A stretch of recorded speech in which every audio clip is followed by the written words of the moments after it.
നമസ്കാരം. ആർട്ടിക്കിൾ 19ലേക്ക് സ്വാഗതം. ഇന്ന് അതിഥിയായി എത്തുന്നത് ചിന്ത ജെറോമാണ്. സ്വാഗതം ചിന്ത. Thank you.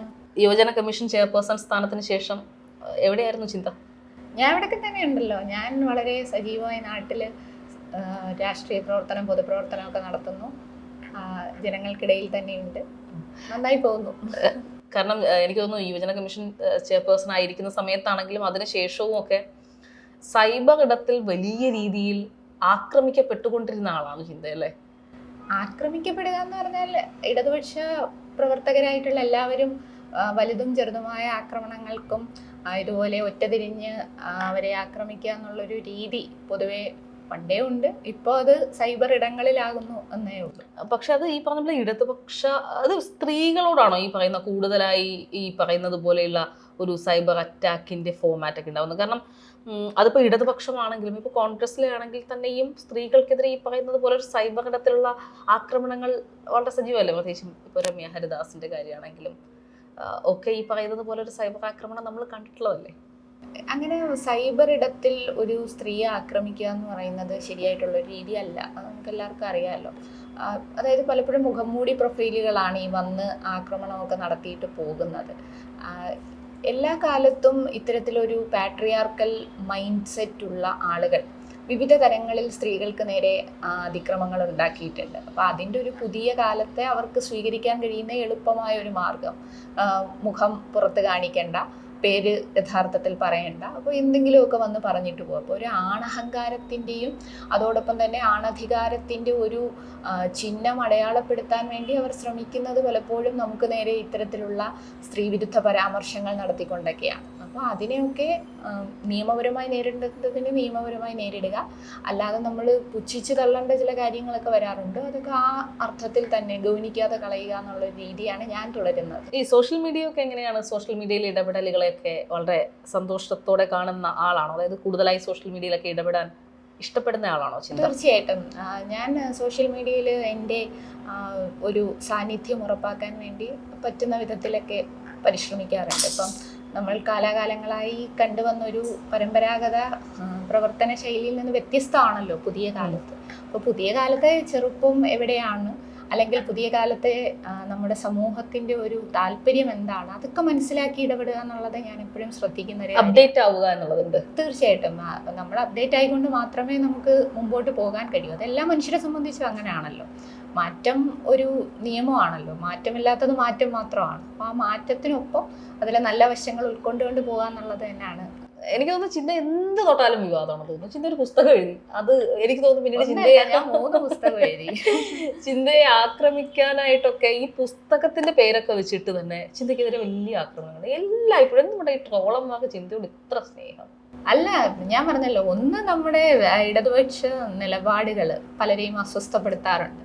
അപ്പോൾ അതിൻ്റെ ഭാഗമായിട്ട് അവരുടെ വ്യത്യസ്തമായ അഭിപ്രായം, അത് വ്യത്യസ്തമായ അഭിപ്രായം വളരെ മാന്യമായ രീതിയിൽ അവതരിപ്പിക്കാൻ സാധിക്കും. പക്ഷെ അങ്ങനെ അവതരിപ്പിക്കാതെ നമ്മളെ ഒന്ന് ഇകഴ്ത്തി കാണിക്കാൻ വേണ്ടിയുള്ള ചില ശൈലികൾ അവർ സ്വീകരിക്കുന്നു എന്നുള്ളതാണ്. നേരത്തെ അപർണ പറഞ്ഞതുപോലെ തന്നെ സ്ത്രീ എന്നുള്ള നിലയിൽ പലപ്പോഴും അങ്ങനെ ഒരു ഇതിപ്പം എനിക്ക് മാത്രമല്ല, ഇവിടെ പറഞ്ഞല്ലോ, പൊതുരംഗത്ത് നിൽക്കുന്ന സ്ത്രീകൾ അവർ ഇപ്പം രാഷ്ട്രീയം തന്നെ ആവണമെന്നില്ല, ഏത് മേഖലയിലുള്ള സ്ത്രീകളായാലും അവർ ഏറെയും കുറഞ്ഞും ഇത്തരത്തിലുള്ള പ്രതിസന്ധികൾ നേരിട്ട് അത് തരണം ചെയ്ത് ഈ പ്രതിസന്ധികൾ വരുമ്പോൾ നമ്മൾ കൂടുതൽ കരുത്തരായി മുമ്പോട്ട് പോകുന്നു എന്നുള്ളതാണ്. അപ്പം ഇവരൊക്കെ ശരിക്കും ചമ്മിപ്പോവാണ്. കാരണം നമ്മളെ ഇങ്ങനെ ട്രോളുമ്പം നമ്മളെല്ലാം കൂടുതൽ ബോൾഡ് ആവുന്നു, കൂടുതൽ ധൈര്യം ഉണ്ടാകും. അപ്പം ഞാനതുകൊണ്ട് അത്ര ഇത് പറയുമ്പോഴും നമ്മളെ കറക്റ്റ് ചെയ്യാൻ വേണ്ടിയുള്ള നല്ല സെൻസോടുകൂടി നടത്തുന്ന വിമർശനങ്ങളെ ഞാൻ ഉൾക്കൊള്ളാറുണ്ട്. എനിക്കെന്തെങ്കിലും പാളിച്ചു പറ്റുമെന്ന് ഞാൻ പരിശോധിക്കാറുണ്ട്. അങ്ങനെ ഉണ്ടായിട്ടുണ്ടെങ്കിൽ ഞാനത് തിരുത്താൻ ശ്രമിക്കാറുണ്ട്. പക്ഷെ അങ്ങനെ അല്ലാതെ വെറുതെ ഇപ്പം ഏറ്റവും ലേറ്റസ്റ്റ് ആയിട്ട് ഞാനൊരു ചാനൽ ഡിസ്കഷന് പോയി. അത് നമ്മുടെ സ്റ്റുഡിയോ റൂമിലുള്ള ഡിസ്കഷൻ അല്ല, മറിച്ച് ഇലക്ഷൻ ടൈമിൽ പുറത്തു വെച്ചുള്ള ഡിസ്കഷൻ ഉണ്ടല്ലോ. അപ്പോൾ കൊല്ലം ബീച്ച് വെച്ചാൽ അപ്പോൾ ഞാൻ അവിടെ പോയി, ഞാൻ ഇടതുപക്ഷത്തിൻ്റെ പ്രതിനിധി, കോൺഗ്രസിൻ്റെയും BJPയുടെയും പ്രതിനിധികളുണ്ട്, ഞങ്ങൾ സംസാരിക്കുന്നു. അതൊക്കെ കഴിഞ്ഞ് ഓഡിയൻസിൻ്റെ ഭാഗത്തുനിന്നൊരു ചോദ്യം വരികയാണ്. അപ്പോൾ ഒരു ചെറുപ്പക്കാരൻ എന്നോട് ചോദിച്ചു, കൊല്ലം ജില്ലാ ആശുപത്രിയിൽ മരുന്നുകളില്ല, നിങ്ങളിത് കാണുന്നില്ലേ, എന്താണ് കൊല്ലം ജില്ലാ ആശുപത്രിയിൽ മരുന്നില്ലാത്തത്? അപ്പോൾ ഞാൻ പറഞ്ഞു, താങ്കൾക്കിത് എവിടെ നിന്ന് കിട്ടിയ വിവരമാണ്? കാരണം എല്ലാ ദിവസവും ആ ജില്ലാ ആശുപത്രിയിൽ കഴിയുന്ന ദിവസങ്ങളിലെല്ലാം ഞാൻ കൊല്ലത്ത് ഫ്രീ ആയിട്ടുള്ള ദിവസങ്ങളിലൊക്കെ പോകും. കഴിഞ്ഞ എൻ്റെ വിഷുവും ഓണവും എല്ലാം ഞാൻ ജില്ലാ ആശുപത്രിയിൽ പോയിട്ടുണ്ട്. കാരണം ഞങ്ങൾ DYFIയുടെ പ്രവർത്തകർ ജനങ്ങളിൽ നിന്നും ശേഖരിച്ച് നൽകുന്ന പൊതിച്ചോറ് വിതരണം ചെയ്യാൻ വേണ്ടി ഞങ്ങൾ പോകാറുണ്ട്. അപ്പം ഞാൻ ഉള്ള ദിവസങ്ങളിലൊക്കെ ഞാൻ പോകാറുണ്ട്. അപ്പം ഈ അനുഭവം എനിക്കുണ്ട്.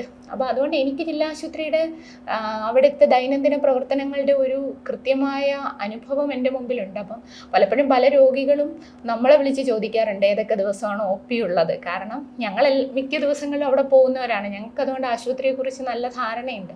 അപ്പം ഞാൻ ഈ ചോദ്യം കേട്ടപ്പോഴേ ചോദിച്ചു, താങ്കൾക്ക് ഇത് എവിടെ നിന്ന് കിട്ടിയ വിവരമാണ്? അവിടെ എല്ലാ ദിവസവും പൊതിച്ചോറ് കൊടുക്കാൻ പോകുന്നവരാണ് ഞങ്ങൾ DYFIക്കാർ. അവിടെ അങ്ങനെ ഒരു വസ്തുതയില്ല. അവിടെ മരുന്നുകളുണ്ട്, ഡോക്ടർമാരുണ്ട്. ഈ കാര്യം പറയുമ്പോഴത്തേക്ക് അവിടെ വലിയ ബഹളം ഉണ്ടാവുന്നു, പറഞ്ഞ് തീർക്കാൻ സമ്മതിക്കുന്നില്ല.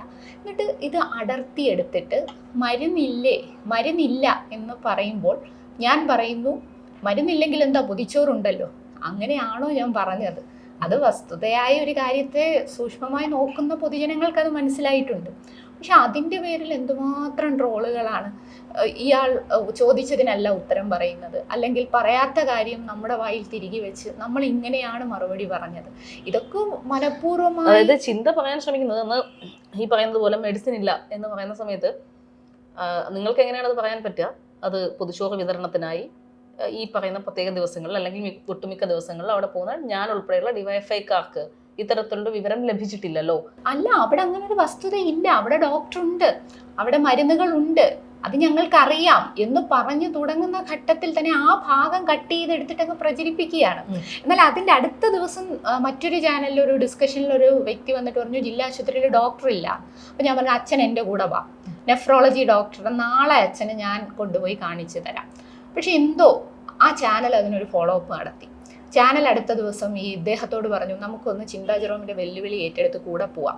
അപ്പോൾ ചോദ്യം ചോദിച്ചാൽ അദ്ദേഹം തയ്യാറായില്ല. പക്ഷേ ചാനലിലെ റിപ്പോർട്ടർ നേരിട്ട് എന്ന് നോക്കിയപ്പോൾ അവിടെ ഡോക്ടറും ഉണ്ട്, രോഗികൾക്കൊരു പരാതിയും ഇല്ല.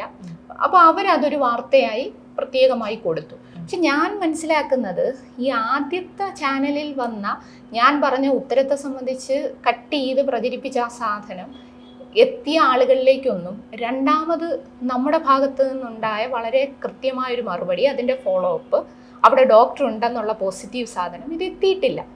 അപ്പം സോഷ്യൽ മീഡിയയുടെ ഒരു രീതി എന്ന് പറയുന്നത് പലപ്പോഴും കള്ളം സത്യത്തിന് മുമ്പേ അങ്ങ് സഞ്ചരിക്കുന്നു എന്നുള്ളതല്ല. സത്യം ചെരുപ്പുമ്പോഴേക്കും കള്ളം ലോകം ചുറ്റി വരും. അതാണ് ഒരു പോസ്റ്റ് ട്രൂത്തിന്റെ കാലമാണല്ലോ. പക്ഷേ ഇപ്പോൾ ജനങ്ങൾ ഇതൊക്കെ മനസ്സിലാക്കുന്നുണ്ട്. കാരണം ഇപ്പോൾ നമ്മുടെ കുട്ടികളായാലും ഒരു വാർത്ത കിട്ടിക്കഴിഞ്ഞാൽ ഇത് ജെന്യുവൻ ആണോ എന്ന് നോക്കിയിട്ടാണ് അവർ ഫോർവേഡ് ചെയ്യുന്നത്. പക്ഷേ ഈ പൊതിച്ചോറ് വിവാദം വലിയ ട്രോളായിരുന്നില്ല? അത് എനിക്ക് തോന്നുന്നു എല്ലാ സർക്കിളിലും വലിയ രീതിയിൽ പ്രചരിച്ചിരുന്നു. മരുന്നിന് പകരം പൊതിച്ചോറ് എന്ന് പറയുന്ന രീതിയിലല്ലേ? അത് അങ്ങനെ അങ്ങ് പ്രചരിപ്പിക്കാൻ ശ്രമിക്കുകയല്ലേ. അങ്ങനെ ഒരു കാര്യം ഇങ്ങനെ പരസ്യപ്പെടുത്തുക, അങ്ങനെ ഒരു കാര്യം പ്രചരിപ്പിക്കുക, അങ്ങനെയൊക്കെ ചെയ്യുമ്പോൾ നമ്മളെന്തോ ക്ഷീണിച്ചു പോകും, നമ്മളെന്തോ നിശബ്ദമാകും എന്നൊക്കെയാണ് ഇവർ. എന്തുകൊണ്ടാണ് അന്ന് ഇതുമായി ബന്ധപ്പെട്ടൊരു സോഷ്യൽ ഒക്കെ സോഷ്യൽ മീഡിയയിൽ തന്നെ കൊടുക്കണം തോന്നിയില്ലേ? ഇല്ല, ഞാൻ അങ്ങനെ നമുക്കെതിരെ അനാവശ്യമായ പ്രചരണം നടത്തുന്നവർക്കൊക്കെ മറുപടി പറയാൻ പോയാൽ നമുക്ക് ചെയ്യേണ്ട പല കാര്യങ്ങളും ചെയ്യാൻ പറ്റത്തില്ല. ഞാൻ ആ സമയത്ത് മുകേഷ് സഖാവിൻ്റെ കൂടെ എല്ലാ പ്രചരണത്തിനും കൂടെ പോവുകയാണ്. അപ്പം അദ്ദേഹത്തിനെ വിജയിപ്പിക്കുക എന്നുള്ളൊരു ഒറ്റ ലക്ഷ്യം മാത്രമേ നമ്മുടെ മനസ്സിലുള്ളൂ. കൊല്ലത്ത് ഇടതുപക്ഷ ജനാധിപത്യ മുന്നണിയുടെ സ്ഥാനാർത്ഥി വിജയിപ്പിക്കുക. അപ്പം ഞാൻ രാവിലെ പോകും, സ്ഥാനാർത്ഥിയുടെ കൂടെ പോകും, അല്ല മറ്റ് പൊതുയോഗങ്ങളുള്ളപ്പോൾ അതിന് പോകും. അപ്പം അതിൻ്റെ ഇടയിലാണ് ഇങ്ങനൊരു ഇല്ലാത്ത കഥ എന്ന് പറഞ്ഞാൽ പറഞ്ഞ മുഴുവൻ കാര്യങ്ങളും എടുക്കാതെ ഒരു ഭാഗം മാത്രം എടുത്തിട്ട് പിന്നെ അതൊരു ട്രോളാക്കി മാറ്റുക. അപ്പം ഞാൻ അതിനൊക്കെ ഒരു സ്പോർട്സ്മാൻ സ്പിരിറ്റിൽ എടുക്കാം. അതെ, കാരണം അവർ വളരെ വസ്തുതാരഹിതമായ കാര്യങ്ങളാണല്ലോ പറയുന്നത്. അത് ജനങ്ങൾ അങ്ങനെ മനസ്സിലാക്കി കളയും. എങ്ങനെയാണ് ഈ ചിന്താ ജെറോം രാഷ്ട്രീയത്തിലേക്കൊക്കെ ചിന്താ ജെറോം എന്ന് പറയുന്ന വ്യക്തിയുടെ ഒരു എൻട്രി എന്താണ്? കാരണം ഇപ്പോൾ ഒരു മുഴുവൻ സമയ രാഷ്ട്രീയ പ്രവർത്തകയാണ് ചിന്ത. അപ്പോൾ ചിന്ത എങ്ങനെയാണ് ഈ രാഷ്ട്രീയത്തിൻ്റെ ഈ ഒരു ഇടനാഴികളിലേക്ക് വളരെ സജീവമായത് എങ്ങനെയാണ്?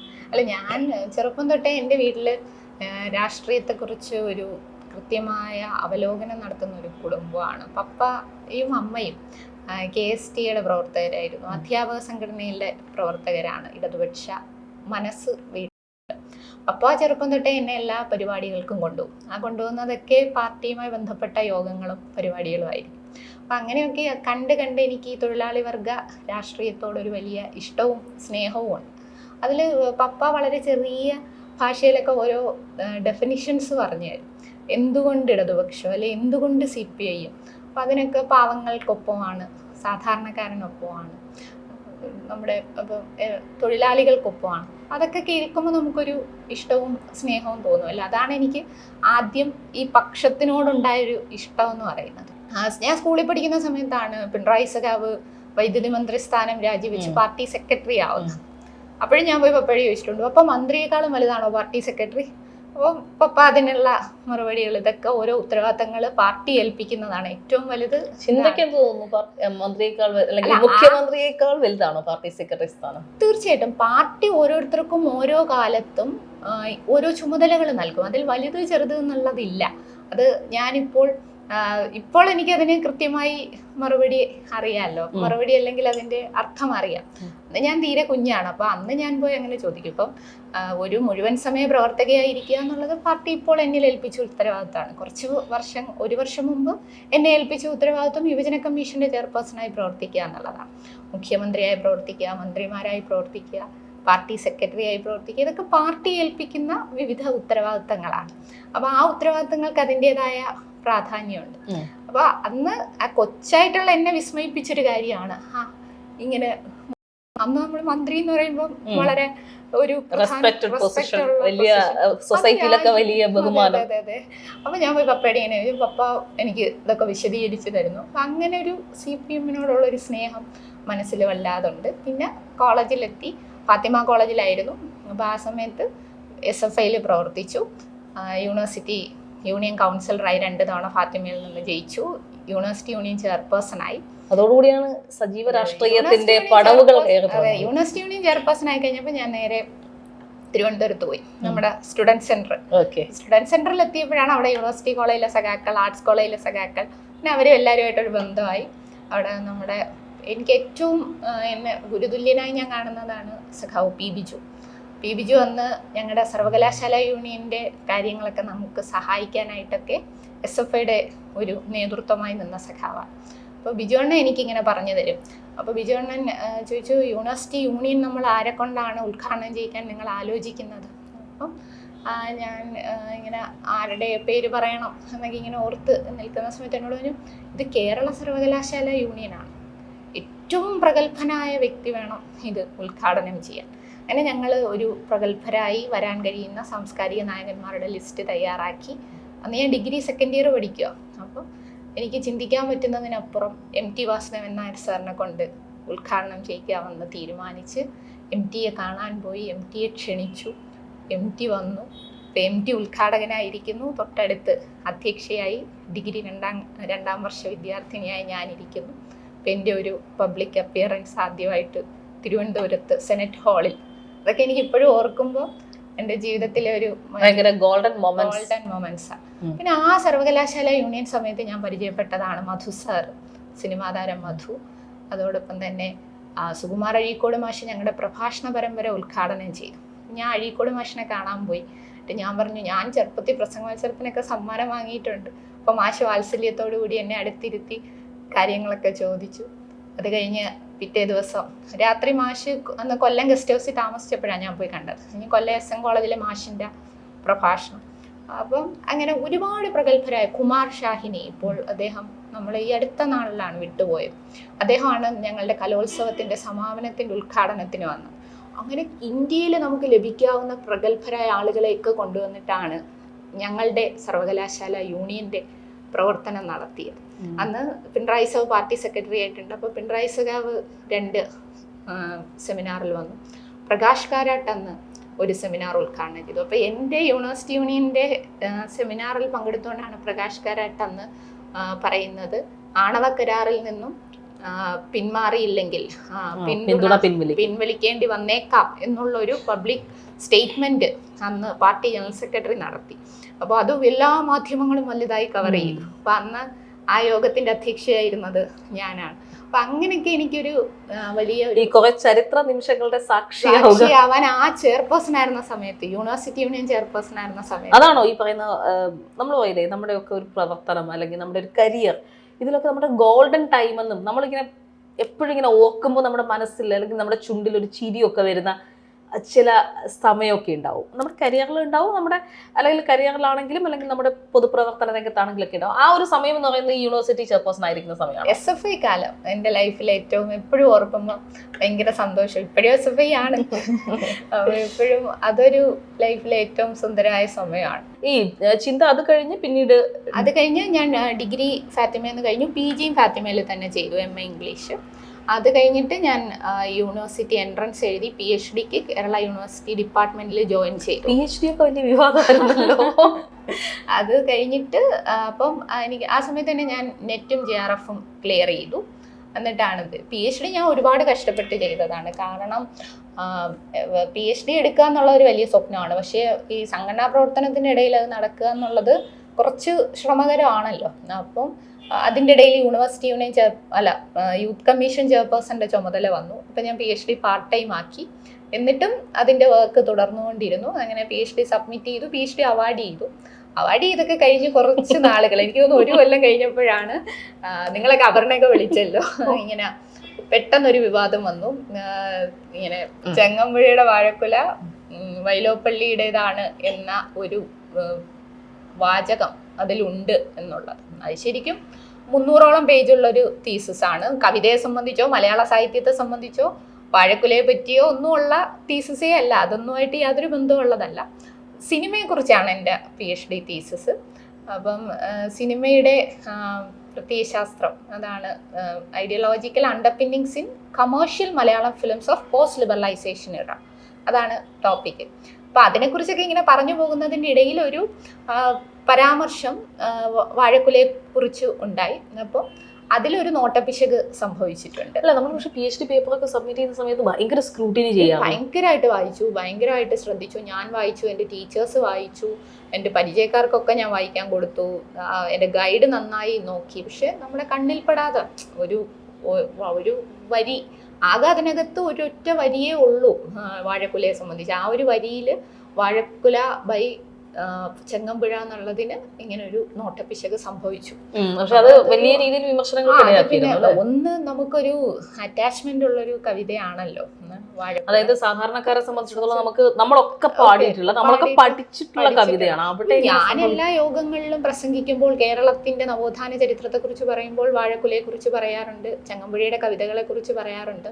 അപ്പം എനിക്കെന്നല്ല എല്ലാ മലയാളിക്കും അറിയാവുന്ന ഒരു കവിത, ആരെഴുതിയെന്ന് എല്ലാവരുടെയും വായിൽ തത്തിക്കളിക്കുന്ന ഒരു കവിത.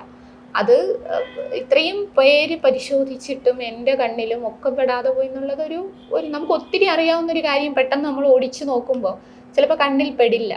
അങ്ങനെ വന്നൊരു നോട്ടപ്പിശകാണ് അത്. ഞാൻ ആ ഘട്ടത്തിൽ തന്നെ പറഞ്ഞു, അത് അനാവശ്യമായ വിചാരണ പലപ്പോഴും നേരിടുന്നു തോന്നിയിട്ടുണ്ടോ?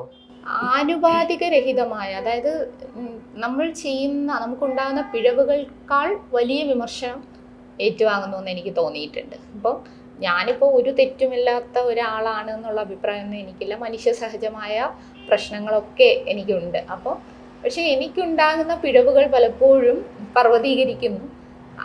അത്രമേൽ വിമർശനം ഏൽക്കേണ്ട ഒരാളാണോ എന്ന് എനിക്ക് തോന്നാറുണ്ട്. കാരണം നമ്മളിപ്പം എല്ലാ മനുഷ്യരെയും പോലാണ്, നമ്മൾ തെറ്റുകൾ ഉണ്ടായി അതൊക്കെ തിരുത്തിയാണ് നമ്മൾ മുമ്പോട്ട് പോകുന്നത്.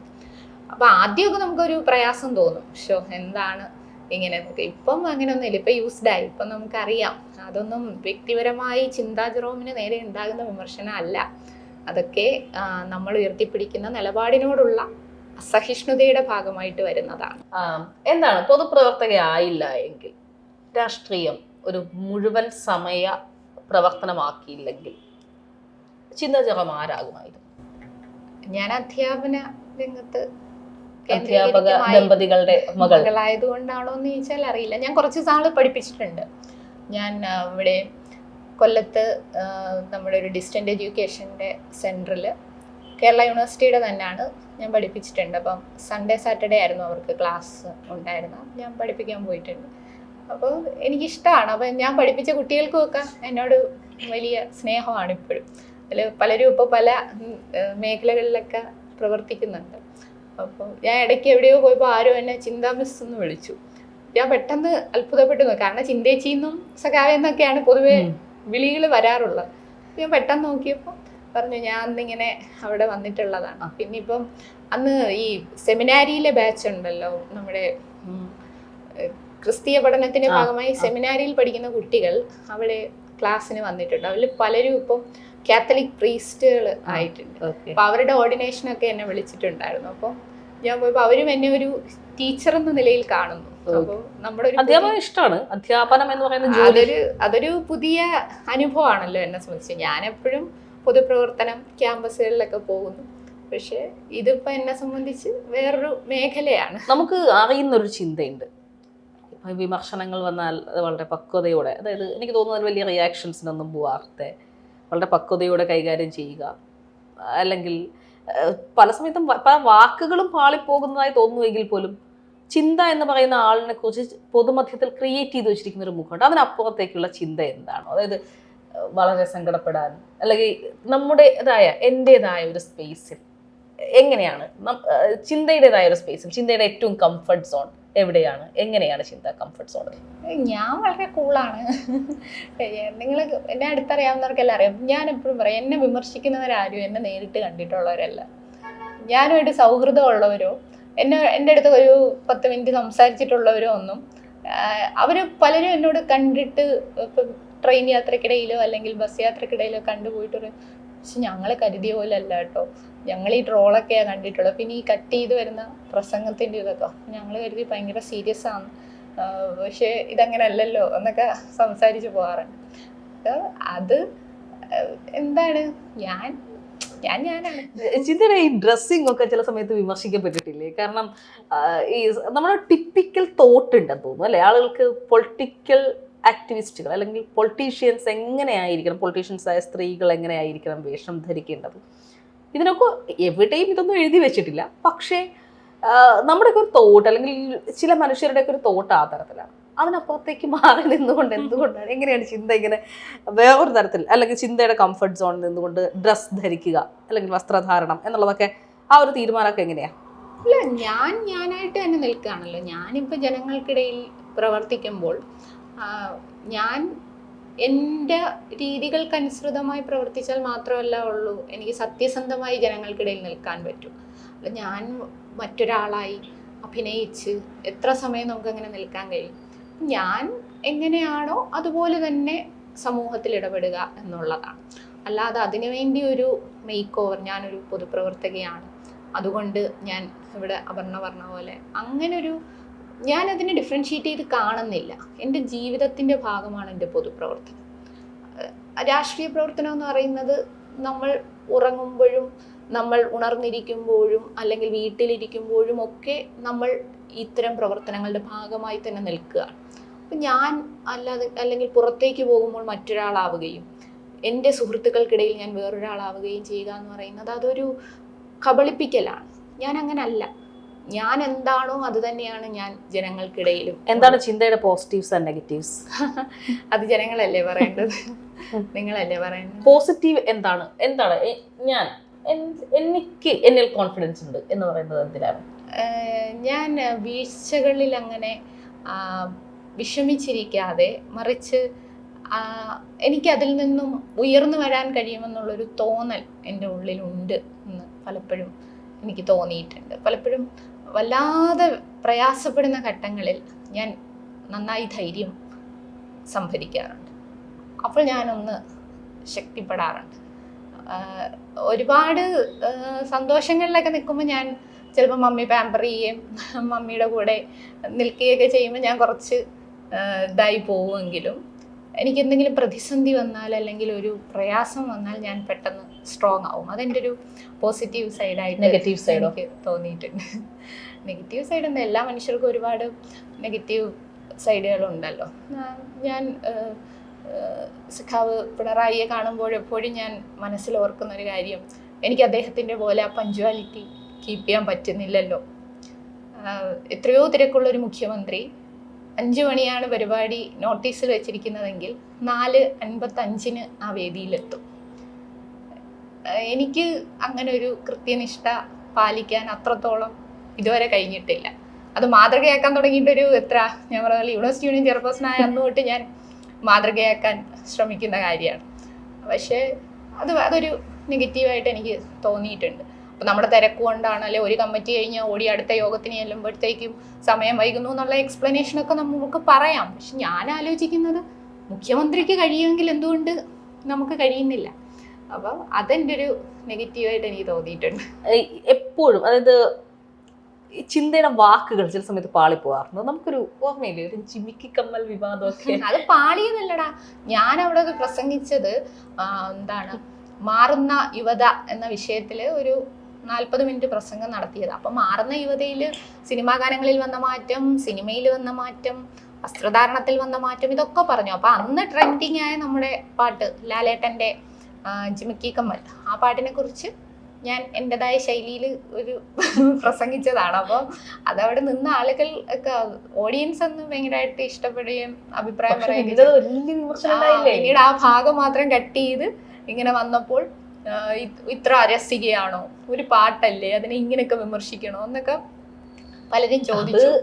ഈ ജിമിക്കി കമ്മൽ എന്ന് പറയുന്നത് എനിക്കൊന്ന് ചിന്ത കുറേ കാലം അതിന്റെ പേരിൽ മാത്രം വലിയ ബുള്ളിങ് നേരിട്ട് തോന്നുന്നു അല്ലേ? അത് ബുള്ളിങ് ആണ്, അതൊക്കെ ഒരു രസകരമായ കാര്യമായിട്ട്. ഞാൻ പറഞ്ഞത് എന്താണ്, നമ്മൾ ഇതിനകത്ത് വരുന്ന ഒരു മാറ്റത്തെ സംബന്ധിച്ചാണ്. ഞാൻ ആ പറഞ്ഞ നിലപാടിലല്ല ഞാൻ കൃത്യമായി ഉറച്ചില്ല ഇപ്പോഴും ഉറപ്പായിട്ടും. കാരണം ആ സിനിമ നമ്മുടെ പഴയ ഒരു രീതിയിൽ നിന്ന് വന്നിട്ടുള്ള മാറ്റത്തെ കുറിച്ച് പറഞ്ഞു. അത് യൂത്ത് ചർച്ച ചെയ്യണം, അല്ലെങ്കിൽ നമ്മുടെ സൊസൈറ്റി ചർച്ച ചെയ്യണം എന്നാണ് പറഞ്ഞത്. അത് വലുതായി ചർച്ച ചെയ്തു.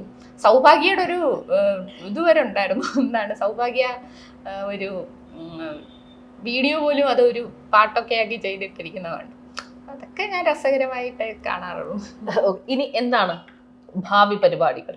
ഭാവി പരിപാടി നമ്മൾ നന്നായി രാഷ്ട്രീയ മേഖലയിൽ ഇടപെട്ട് നിൽക്കുകയാണല്ലോ, അത് തുടർന്ന് പോവുക എന്നുള്ളതാണ്. പിന്നീട് യൂത്ത് കമ്മീഷൻ്റെ അനുഭവങ്ങളെക്കുറിച്ചൊരു കുറിപ്പുകളൊക്കെ എഴുതി വെച്ചിട്ടുണ്ട്. അപ്പോൾ അതൊരു പുസ്തകമാക്കി ഇറക്കണം. അപ്പോൾ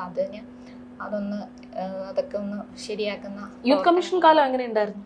കമ്മീഷൻ കാലം എനിക്ക് വലിയ അനുഭവങ്ങൾ നൽകിയൊരു കാലമാണ്.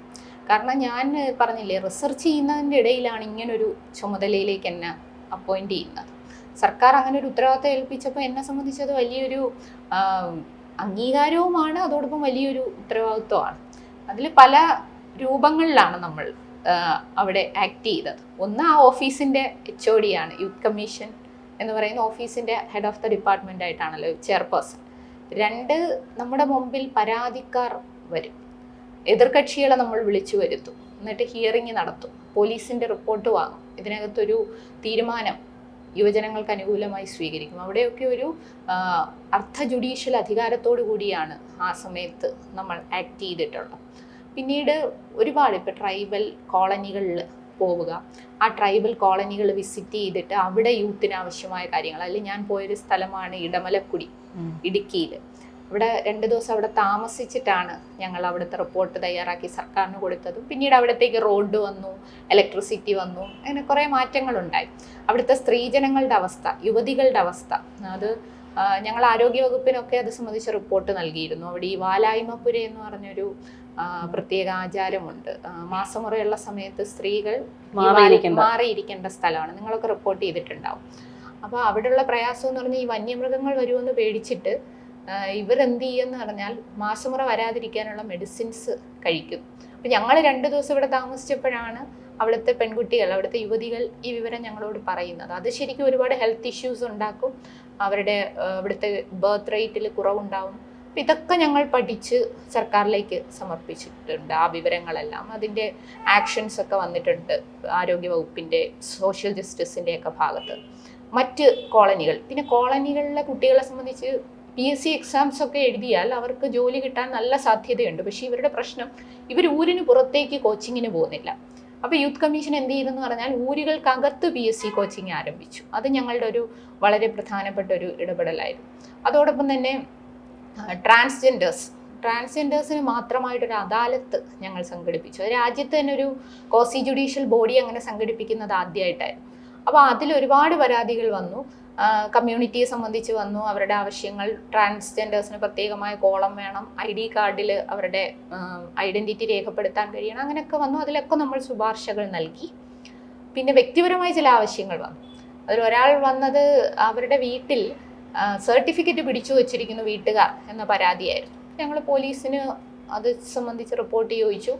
ആ റിപ്പോർട്ട് പരിശോധിച്ചിട്ട് പോലീസ് പറഞ്ഞു ഇല്ല, അങ്ങനെ സർട്ടിഫിക്കറ്റ് പിടിച്ചു വെച്ചിട്ടില്ല എന്ന് പറഞ്ഞു. അപ്പോഴാണ് ഈ കുട്ടി പറയുന്നത്, യഥാർത്ഥത്തിൽ ഞാൻ ഈ പരാതി നൽകിയത് നിങ്ങൾ എതിർകക്ഷിയെ വിളിച്ചു വരുത്തുമ്പോൾ എൻ്റെ അച്ഛനെയും അമ്മയും വിളിച്ചു വരുത്തും, അപ്പോൾ എനിക്ക് എൻ്റെ ഉമ്മയും വാപ്പയും ഒന്ന് കാണാൻ വേണ്ടിയാണ് എന്ന് ഈ ട്രാൻസ്ജെൻഡർ ആയിട്ടുള്ള പരാതിക്കാരിയായിട്ടുള്ള കുട്ടി പറയും. അതെന്നെ സംബന്ധിച്ച് ഞാൻ അവിടെ ഇരുന്ന് ഞെട്ടിപ്പോയി. എന്ന് വെച്ചാൽ എന്ത് ചെയ്യണമെന്ന് അറിയാൻ വയ്യ. അപ്പം എതിർകക്ഷികളായിട്ടുള്ള വീട്ടുകാർ പറയുന്നത് ഇവൾ ഞങ്ങളുടെ മകളായിട്ട് വന്നാൽ ഞങ്ങൾ കൊണ്ടുപോകാം, ഈ അവസ്ഥയിൽ ഞങ്ങൾക്ക് കൊണ്ടുപോകാൻ കഴിയും. പിന്നെ കൗൺസിലിങ്ങിന് വിട്ടു, കാര്യങ്ങൾ പറഞ്ഞ് മനസ്സിലാക്കി. ഇത് കഴിഞ്ഞു. ഞങ്ങൾ അദാലത്ത് കഴിഞ്ഞ് ഞാൻ ഭക്ഷണം കഴിക്കാൻ പോകുമ്പോൾ ഈ കുട്ടിയുടെ പിതാവ് എൻ്റെ അടുത്ത് വന്നിട്ടൊരു നോട്ട് കയ്യിൽ തന്നിട്ട് പറഞ്ഞാൽ കഴിച്ചോന്നറിയത്തില്ല, അവൾക്ക് ഇതൊന്ന് കൊടുക്കണം മാഡം എന്ന് പറഞ്ഞു. അപ്പോൾ അദ്ദേഹത്തിൻ്റെ ഉള്ളിലും വാത്സല്യം ഇങ്ങനെ കവിഞ്ഞു നിൽക്കുകയാണ്. അങ്ങനെ ഞങ്ങൾ പിന്നെ അവരെ വിളിച്ചിരുത്തി സംസാരിച്ചു. അവർ വീട്ടിലേക്ക് ആ കുട്ടി തിരികെ പോയി, അതിൻ്റെ ഐഡൻറ്റിറ്റിയോട് കൂടി തന്നെ. അങ്ങനെയൊക്കെയുള്ള ഒരുപാട് അനുഭവങ്ങളുണ്ട്. ഇപ്പം കെവിൻ്റെ സംഭവം ഞാൻ ചെയർപേഴ്സൺ ആയിരിക്കുന്ന സമയത്താണ്, വിസ്മയുടെ സംഭവം ചെയർപേഴ്സൺ ആയിരിക്കുന്ന സമയത്താണ്, ഉത്രയുടെ സംഭവം.